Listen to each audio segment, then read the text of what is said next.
The first reading comes from the book of Genesis, chapter 3. Now the serpent was more crafty than any of the other wild animals the Lord God had made. He said to the woman, "Did God really say you must not eat from the tree in the garden?"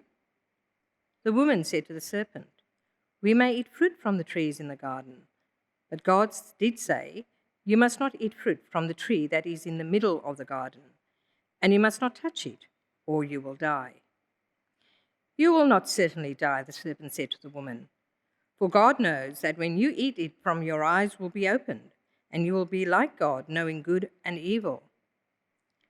When the woman saw that the fruit of the tree was good for food and pleasing to the eye, and also desirable for gaining wisdom, she took some and ate it. She also gave some to her husband, who was with her, and he ate it. Then the eyes of both of them were opened, and they realized they were naked. So they sewed fig leaves together and made coverings for themselves. Then the man and his wife heard the sound of the Lord God as he was walking in the garden in the cool of the day, and they hid from the Lord God among the trees of the garden. But the Lord God called to the man, "Where are you?"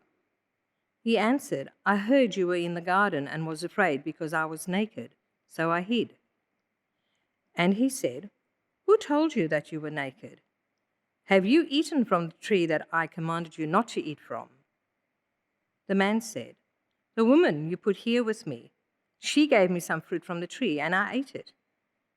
Then the Lord God said to the woman, "What is this you have done?" The woman said, "The serpent deceived me, and I ate." So the Lord God said to the serpent, "Because you have done this, cursed are you above all livestock and all wild animals. You will crawl on your belly, and you will eat dust all the days of your life. And I will put enmity between you and the woman, and between your offsprings and hers. He will crush your head, and you will strike his heel." To the woman he said, "I will make your pains in childbearing very severe. With painful labor you will give birth to your children. Your desire will be for your husband, and he will rule over you." To Adam he said, "Because you listened to your wife and ate fruit from the tree about which I commanded you, you must not eat from it. Cursed is the ground because of you. Through painful toil you will eat food from it all the days of your life. It will produce thorns and thistles for you, and you will eat the plants of the field. By the sweat of your brow you will eat your food until you return to the ground, since from it you were taken. For dust you are, and to dust you will return."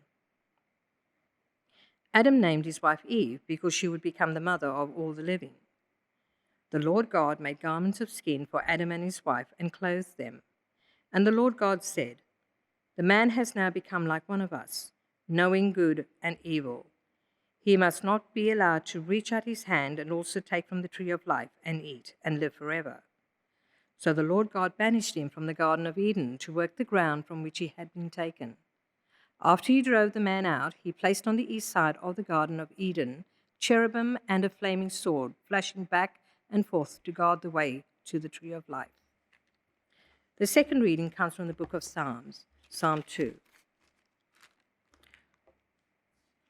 Why do the nations conspire and the people plot in vain? The kings of the earth rise up, and the rulers band together against the Lord and against his anointed, saying, "Let us break their chains and throw off their shackles." The one enthroned in heaven laughs. The Lord scoffs at them. He rebukes them in his anger and terrifies them in his wrath, saying, "I have installed my king on Zion, my holy mountain. I will proclaim the Lord's decree. He said to me, 'You are my son. Today I have become your father. Ask me, and I'll make the nations your inheritance, the ends of the earth your possession. You will break them with a rod of iron. You will dash them to pieces like pottery.' Therefore, you kings, be wise. Be warned, you rulers of the earth. Serve the Lord with fear and celebrate his rule with trembling. Kiss his son, or he will be angry, and your way will lead to destruction. For his wrath can flare up in a moment. Blessed are all who take refuge in him." This is the word of the Lord. Thanks be to God.